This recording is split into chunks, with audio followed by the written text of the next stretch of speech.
Molweni ake nginibingelele kuzo zonke indawo la okufinyela khona le channel. Igama lami nguVusi Mavusana, intatheli edumile bafowethu, inkulu indaba ke lapha wengane zakwethu.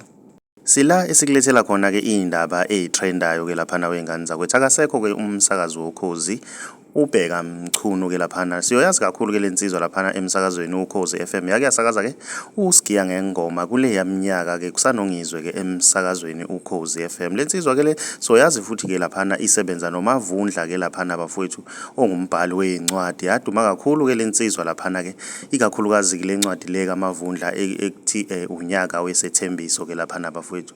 Ukhozi lulahlekelwe ke lensizwa wengane zakwethu ngoba insizwa ekade inekhono ke futhi bayithanda ke nabantu bazoyikhumbula ke lapho uma ingena emsakazweni isho item layo ithi elithi ke ratatata. So ikhumbula kakhulu ke lensizwa bafowethu. Ukhozi lulahlekelwe sithi duduke emndenini wakamacingwane ke lapha wengane zakwethu. Mina ngiyafisa ke ukuzwa uvo lwakho ukuthi wena ngabe kuthini okwakho ukuphawula ngalolu daba. Ake sidibane lapha kwi-comment section ngizwe uvo lwakho ukuthi wena ngabe kuthini okwakho ukuphawula. Mawumusha ngiyacetha okulungile ucindezela subscribe cinzana nebell ukuze uzothola ama notification njalo mas poster ivideo entsha. Si channel siyabonga.